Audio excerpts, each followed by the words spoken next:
5 millions de dollars. Oui, 5 millions de dollars. Telle est la somme chuchotée, murmurée dans l'ombre, proposée pour trahir Ibrahim Traoré.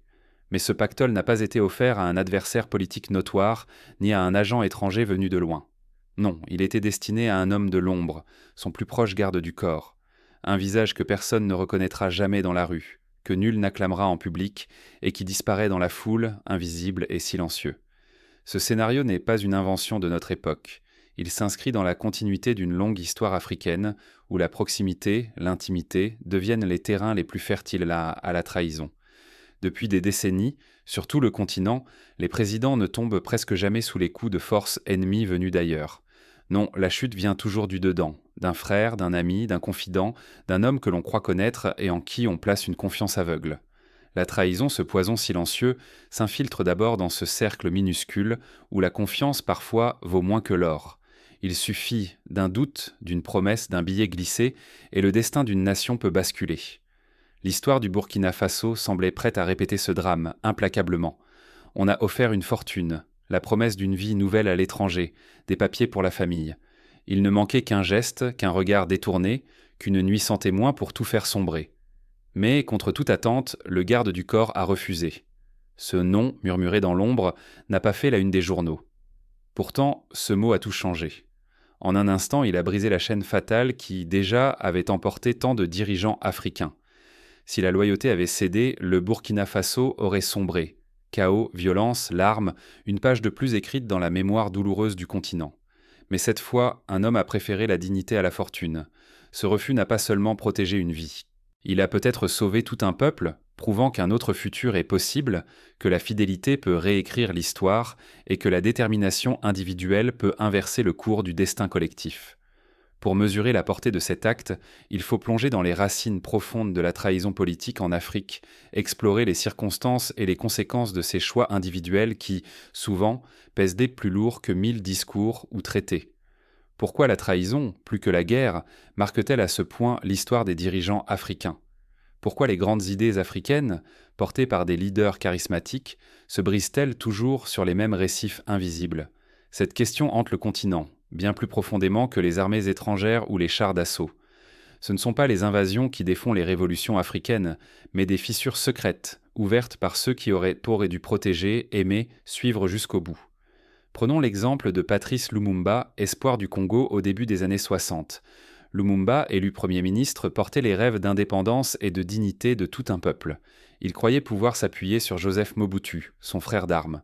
Pourtant, sa chute ne fut pas orchestrée par des mercenaires étrangers, mais par ce même Mobutu, à qui Lumumba avait confié toute son armée. Quelques années plus tard, au Burkina Faso, Thomas Sankara, lumière du pays, incarne une nouvelle ère de justice et de souveraineté. Mais il tombe sous les balles de Blaise Compaoré, son compagnon de route, d'ambition et de serment.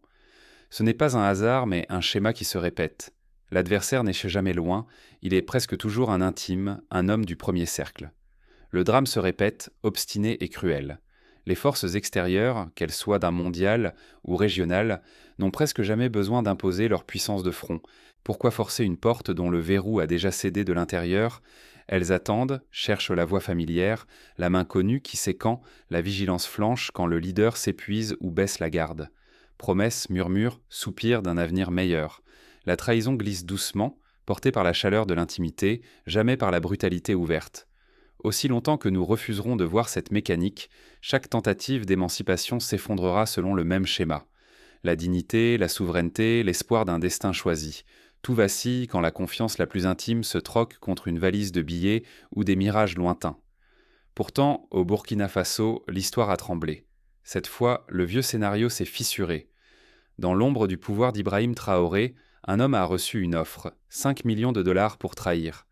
Ce n'était pas seulement un prix pour sa loyauté, mais une promesse d'exil doré, un sauf-conduit pour toute sa famille. Il aurait pu céder, prolonger la fatalité écrite depuis des générations. Mais il a refusé, brisant la chaîne invisible qui étrangle tant de rêves africains avant même leur naissance. Cette décision, discrète mais puissante, pourrait bien changer ce que l'on croyait immuable. Mais refuser l'argent n'a pas effacé le danger. Au contraire, chaque pas devenait plus périlleux, la méfiance s'installant partout autour de lui. Quand la loyauté affronte la tentation, qui en sort vainqueur ? Cette interrogation aujourd'hui plane sur le Burkina Faso. Au cœur de ce tumulte, Ibrahim Traoré, un jeune chef d'État à peine trentenaire, chargé du poids d'une nation et d'une mémoire collective, obsédé par la peur de la trahison. Pas l'ennemi extérieur, non, mais l'angoisse de la lame qui frappe dans l'ombre, tout près, derrière les portes closes. Depuis son accession au pouvoir, Traoré a été la cible de plus de 18 complots. Oui, plus de 18 tentatives, coups d'État, manipulation, infiltration. Les dangers ne viennent pas de loin. Ils rôdent au sein même du cercle rapproché. Rares sont les leaders qui sortent indemnes de telles tempêtes. Pourtant, Traoré avance, le regard rivé vers l'horizon, dos exposé à toutes les trahisons. Un soir, tout a failli s'effondrer. Une proposition glaçante est arrivée jusqu'à l'homme le plus proche du président, son garde du corps, 5 millions de dollars. 5 millions, une fortune, assortie d'une promesse d'exil doré et de citoyenneté étrangère pour toute sa famille. Le rêve d'une vie loin de la peur, de la précarité, loin des souvenirs ensanglantés du Faso. La tentation, distillée dans chaque mot, chaque sou, chaque futur possible. Le plan était d'une simplicité terrifiante. Attendre l'instant de la prière. Ce moment où Traoré, seul face à Dieu, baisse sa garde, s'abandonne. Là, dans l'intimité du silence, il aurait suffi d'un geste, d'un mot, pour livrer le président à ceux qui voulaient en sa chute. La trahison aime l'obscurité et la confiance. Imaginez la scène, le garde du corps, porteur du secret, témoin de la vulnérabilité de Traoré. Il voit chaque jour la grandeur, mais aussi la fragilité de cet homme. D'un côté, la richesse, la sécurité, la promesse d'une vie confortable pour les siens. De l'autre, la fidélité, le risque et toute la fierté d'un peuple qui ne veut plus être sacrifié pour quelques pièces d'argent. La question est simple et brutale. L'opulence et l'oubli valent-ils la perte de la dignité, l'exil intérieur, le mépris de soi? Céder, c'est s'acheter une vie de luxe, mais de honte et d'isolement. Résister, c'est risquer la mort, menacer la sécurité de sa famille, mais rester debout, fidèle à l'honneur d'une nation tout entière. C'est refuser d'ajouter une pierre de plus à l'édifice de la trahison. Ce dilemme sur le continent africain est aussi vieux que la lutte pour la souveraineté. Trop souvent, la tentation l'a emporté, repoussant de plusieurs années le rêve d'émancipation. Pourtant, cette nuit-là, un homme a dit non. Un refus sans éclat, mais d'une force rare. Par ce geste invisible, il a cassé la mécanique de la honte et ouvert la porte à un avenir nouveau.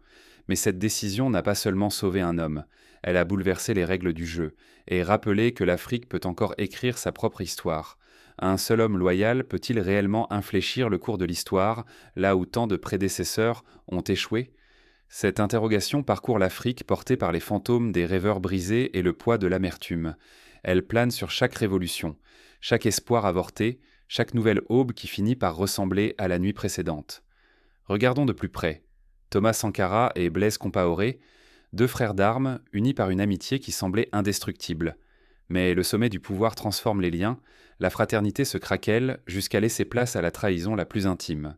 Ce n'est pas un ennemi venu d'ailleurs qui a mis fin à l'espoir d'une révolution africaine, mais un compagnon de route, prêt à tout effacer en un seul jour. Même tragédie, autre décor, Patrice Lumumba et Joseph Mobutu. Lumumba confie le destin du Congo à Mobutu, son allié, son confident.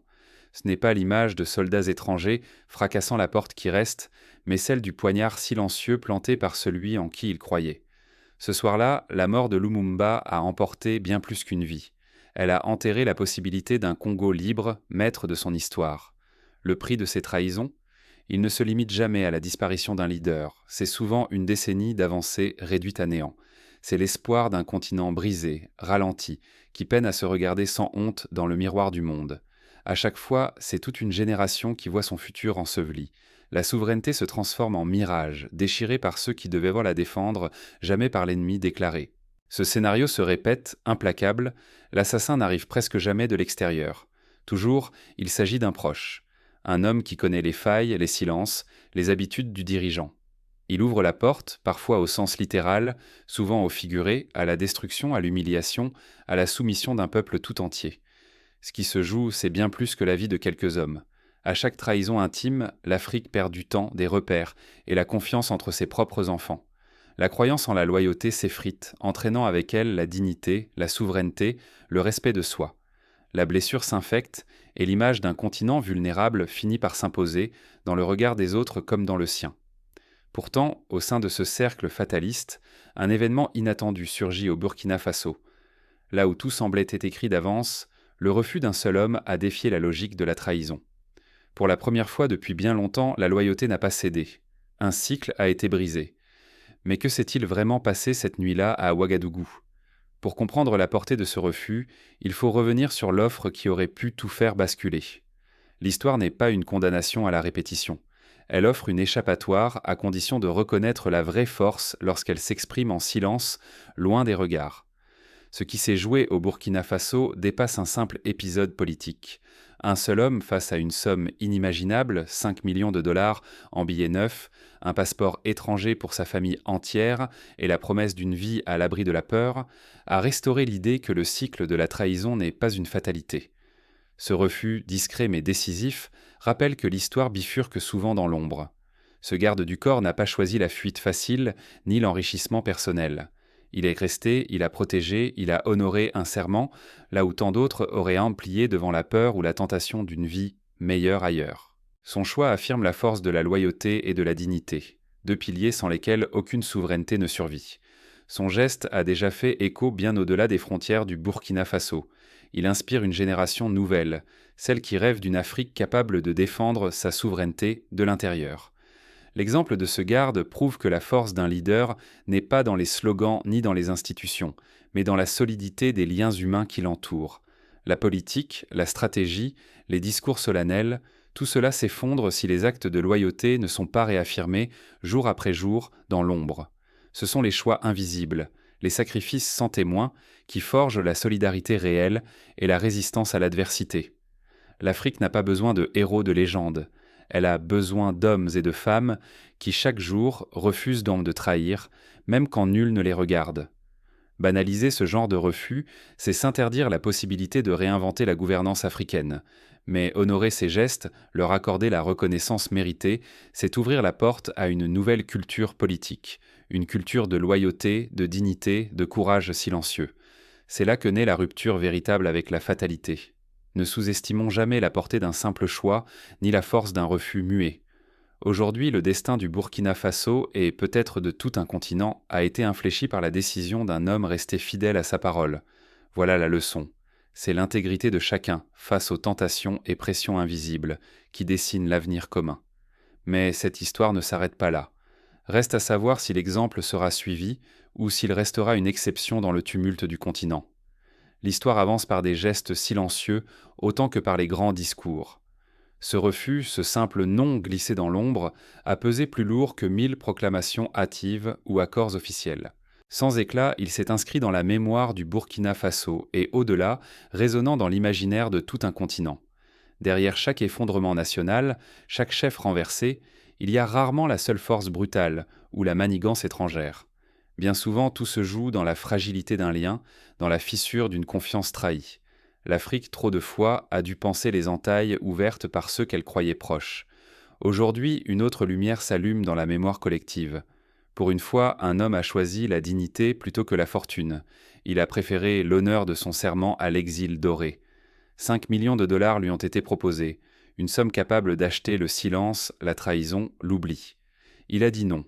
Ce geste est un repère. Il rappelle que la souveraineté ne se défend pas seulement sur les champs de bataille, mais au creux des choix moraux, loin des regards. C'est dans l'intimité du doute que la vraie résistance s'écrit, là où la tentation essaie la plus vive. Refuser de vendre l'avenir du pays, voilà la victoire silencieuse. Oublier ce refus, c'est laisser la fatalité regagner du terrain. C'est donner au cycle de la trahison une chance de se refermer encore, d'étouffer l'espoir d'un renouveau. Le célébrer, au contraire, c'est semer la promesse d'un autre futur africain, une ère où la loyauté devient force, fondation d'un nouvel espoir. Chaque génération possède ses actes fondateurs. À nous de faire vivre la mémoire de celui-ci, de le raconter, de le transmettre, d'en forger la pierre angulaire d'une conscience politique renouvelée. C'est ainsi que l'on défait la résignation, en rappelant que la dignité reste un choix possible, l'intégrité une victoire sur l'abandon.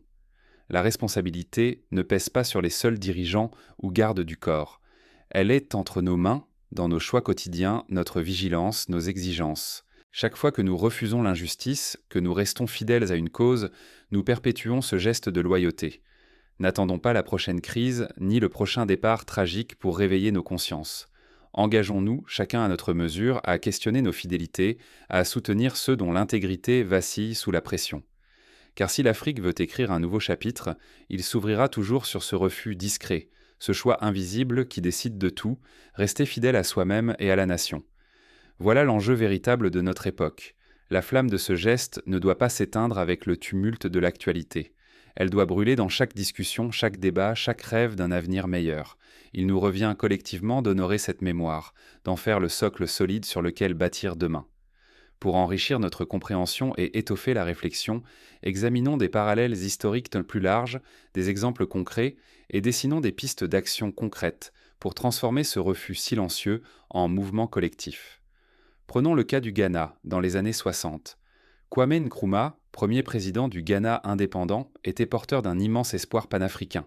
Mais là encore, sa chute fut précipitée par des membres de son entourage, manipulés par des influences extérieures mais motivés par des intérêts personnels. La tentation de trahir pour un avenir supposé meilleur a brisé l'élan d'un pays et d'un continent. On pourrait multiplier les exemples. En Guinée, Sékou Touré, inflexible face aux pressions coloniales, a vu son cercle rapproché se fissurer sous les promesses de richesse et d'exil. En Afrique du Sud, Nelson Mandela a passé 27 ans derrière les barreaux et pendant toutes ces années, le pouvoir de l'apartheid a cherché à retourner ses proches, à faire vaciller la loyauté de ses compagnons. La résistance n'a tenu que grâce à la force des liens humains, à la capacité de quelques-uns de dire non, encore et encore.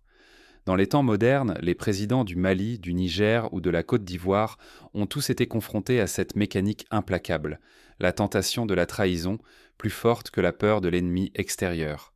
Les déstabilisations récentes dans la région du Sahel montrent à quel point la fidélité du cercle rapproché reste la clé de voûte de la stabilité d'un pays. Mais l'histoire ne se contente pas de répéter les mêmes drames. Elle offre aussi des exemples de résistance, d'actes de courage silencieux qui, s'ils étaient États plus connus, inspireraient une nouvelle culture politique. En 1976, lors du coup d'État avorté contre le président nigérian Murtala Mohamed, un officier loyal, Ibrahim Babangida, refusa de se joindre à la conspiration malgré les menaces et les promesses de richesse. Son refus permit d'éviter un bain de sang et de préserver temporairement l'unité nationale. Ce type de geste, trop souvent oublié, doit être mis en lumière, raconté, célébré. Pour transformer ces refus individuels en traditions collectives, il faut créer des mécanismes de reconnaissance. Pourquoi ne pas instituer, à l'échelle africaine, des distinctions honorifiques pour la loyauté silencieuse, des prix, des commémorations, des récits publics qui rappellent que la fidélité est la base de la souveraineté? Sur le plan éducatif, il serait utile d'intégrer dans les programmes scolaires l'étude de ces actes de résistance morale. Enseigner aux jeunes générations que l'intégrité, la dignité et la loyauté ne sont pas des valeurs abstraites, mais des choix quotidiens, porteurs de conséquences historiques. Il faut également repenser la gouvernance. Les dirigeants doivent comprendre que la loyauté ne s'achète pas seulement par la récompense matérielle, mais s'entretient par la confiance, la transparence et le respect.